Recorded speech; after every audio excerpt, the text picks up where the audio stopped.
meu nome é Larissa Lefa e faço iniciação científica sob orientação da professora Jaqueline Arguello. Nessa apresentação serão abordados conceitos básicos sobre voltametria cíclica e o comportamento eletroquímico do par redox ferro-cianeto-ferricianeto. A voltametria cíclica é uma técnica eletroanalítica muito utilizada para obter informações qualitativas sobre processos eletroquímicos, como a presença de intermediários em reações de oxidação-redução.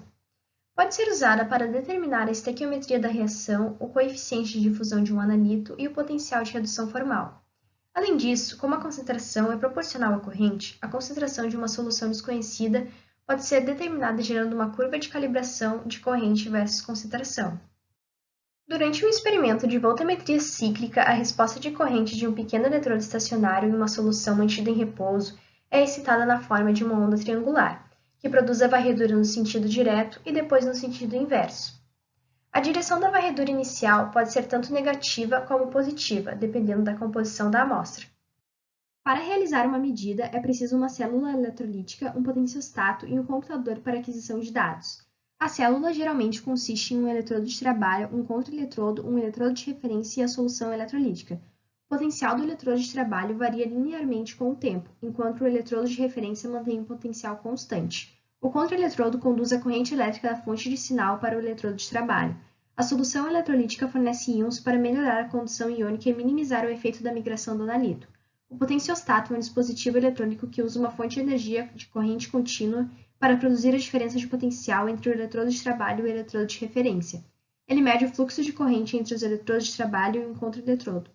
O equipamento é controlado através de um software.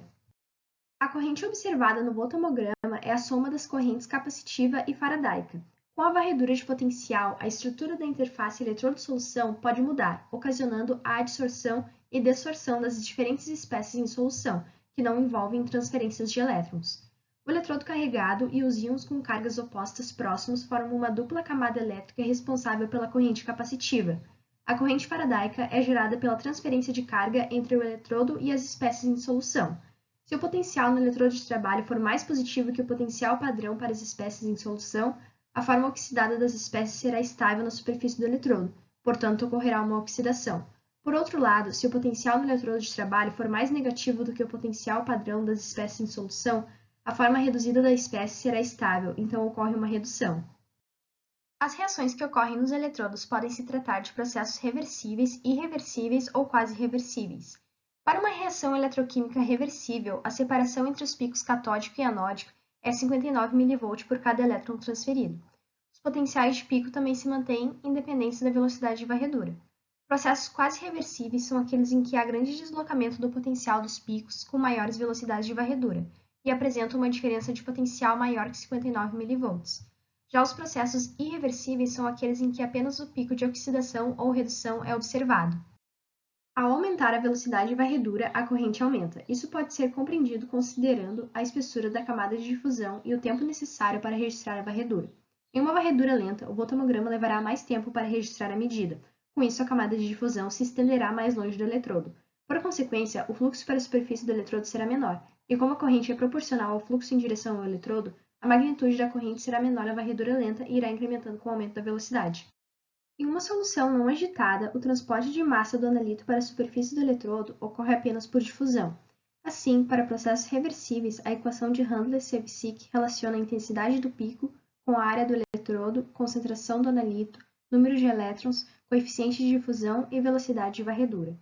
A partir da relação na equação de Handler-Lewicki, pode ser determinado o número de elétrons, o coeficiente de difusão, a área do eletrodo ou concentração do analito, quando todos os outros parâmetros são conhecidos. Neste exemplo, iremos demonstrar a aplicação na determinação da área eletroquimicamente ativa de um eletrodo impresso de carbono, utilizando hexacianoferrato 2 como molécula sonda. Os voltammogramas cíclicos obtidos mostram os picos de oxidação e redução do par redox do hexacianoferrato 2. Na varredura no sentido direto é oxidado e no sentido inverso é reduzido.